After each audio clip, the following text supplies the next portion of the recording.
Good morning. A friend of mine asked me to share a good hot chocolate recipe, and I just want to, rather than share a specific recipe, I wanted to get into sort of how I think about making hot chocolate and share uh, how you can make the hot chocolate that's perfect for you.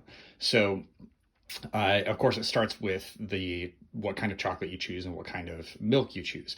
I love dairy milk still. I'm a cow milk guy, but I will sometimes use coconut milk or oat milk. If you like your hot chocolate really thick, then what you need is fat. So this is organic whole milk, heavy whipping cream. If you want a very thick hot chocolate, then you just need a heavier ratio of cream to milk. If you like a thinner hot chocolate, then you do more milk and maybe just leave the cream out entirely. If you're using non-dairy milk, then the best non-dairy milk for getting a thick hot chocolate is going to be coconut milk.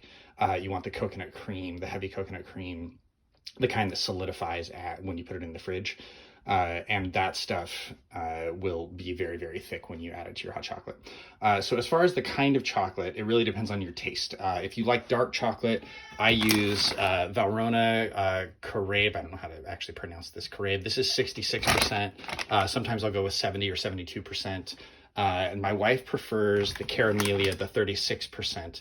And we usually keep these in smaller jars to be more easily accessible.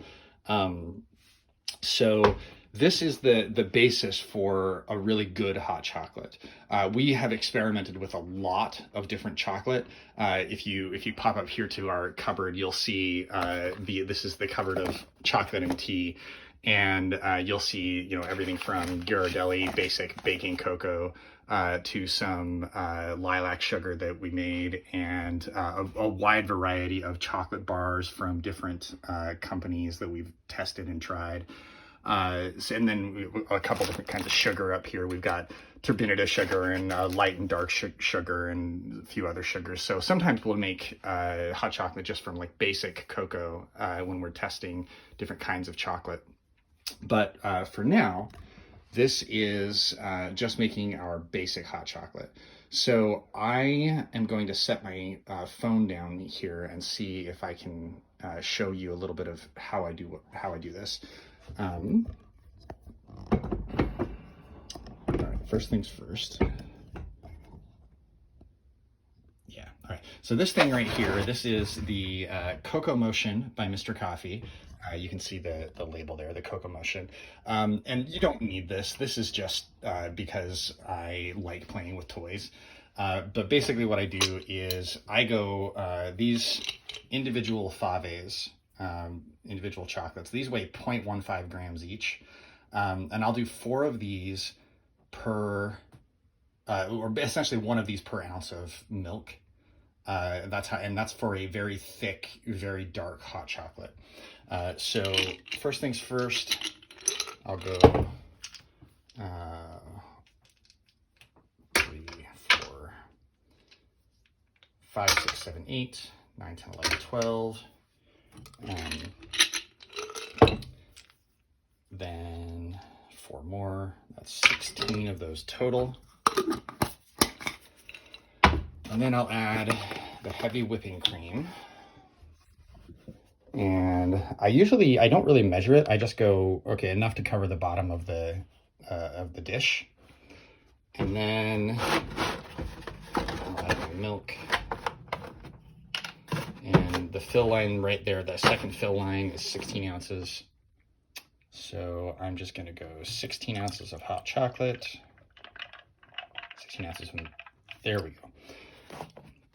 And then I put the lid on the Cocoa Motion, and I'll turn it on, and then it'll just stop when it gets to the right temperature.